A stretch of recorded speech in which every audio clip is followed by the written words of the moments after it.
करने में कपट क्या है कि हम करते तो भगवान की चर्चा है, लेकिन अंदर लोभ रखते हैं धन का, अंदर लोभ रखते हैं मान प्रतिष्ठा का। ये कपट है। निष्कपट भाव से भगवान के गुण गणों का गान करना, ये चौथी भगत है। अगर हम शरणागत होना चाहते हैं तो नौधा भक्ति हमें करनी पड़ेगी। मंत्र जाप मम दृढ़ विश्वासा, पंचम भगति सुवेद प्रकाशा।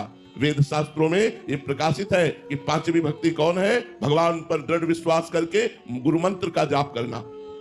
छठदम शील विरत बहुकर्मा, निरत निरंतर सज्जन धर्मा। छठदम शील, शीलवान, नम्रता से व्यवहार करना, गंभीर रहना, सबसे हमें व्यवहार करना है, हमारे व्यवहार में कटुता ना आवे। छठदम शील और विरत बहुकर्मा, जो कर्म हमारे भक्ति विरुद्ध है उनका त्याग करना। सातों सम मोहिमय जग देखा, मोते अधिक संत कर लेखा। सातवीं भक्ति है कि सब में भगवान को देखे लेकिन संतों को भगवान से अधिक माने। आठों जथा लाभ संतोषा, सपने नहीं देखे पर दोषा। आठवीं भक्ति है जैसे भगवान रख रहे उसमें हम संतुष्ट है, कभी हम पर निंदा पर दोष दर्शन न करें। नवम सरल सब संचलहीना।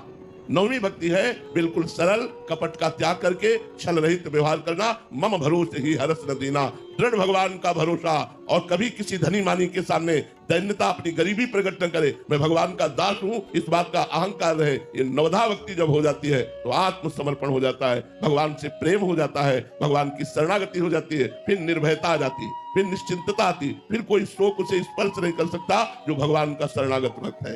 एक पक्षी पूर्व में भजन किया था और कबूतर की योनि को प्राप्त हुआ। तो भजन का प्रभाव होता है, वो भूलने नहीं देता।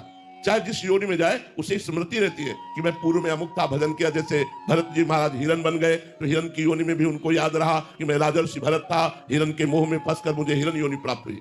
तो कबूतर वो आराम से बैठे भगवत चिंतन में डूबा हुआ था। इतने में देखा नीचे दृष्टि गई तो व्याध बिल्कुल निशाने पे कबूतर को लिए हुए था। कबूतर ने देखा ये तो मुझे मारना चाहता है, ऊपर उड़ने की चेष्टा की तो बाज मंडरा रहा था। बाज अपने पंजे की झपेट में जिस पक्षी को ले ले तो फिर वो बच नहीं सकता, भगवान ही बचावे तो बच सकता है, नहीं बाज के पंजे में बड़ी ताकत होती है। ऊपर देखा बाज, नीचे देखा शिकारी, विचार किया अब तो मारा गया। फिर मन में आया कि भगवान ही मुझे बचा सकते हैं, दूसरे की सामर्थ्य नहीं। तत्काल एकाग्र हो गया और भगवान का चिंतन किया, हे करुणानिधान भगवान मेरी रक्षा कीजिए। जो ही उसने चिंतन किया तो समीप के जंगल के एक बिल से काला सांप निकला और सांप ने शिकारी को डसा। जो डसा तो ऐसे हुआ और उसका तीर छूट गया। तीर छूटा ऊपर बाज के लगा, बाज भी मरा, शिकारी भी मरा, कबूतर निश्चित हो गया। जो भगवान की शरण में है, भगवान का आश्रय लेता है, वही द्वंद्वों से मुक्त हो जाता है, वही आनंद को प्राप्त होता है। इसलिए सब लोग भगवान का आश्रय लीजिए और खूब राधा राधा नाम रटिए। भगवान के नाम में अपार सामर्थ्य है, वही आपके दुख को, विपत्ति को, संकट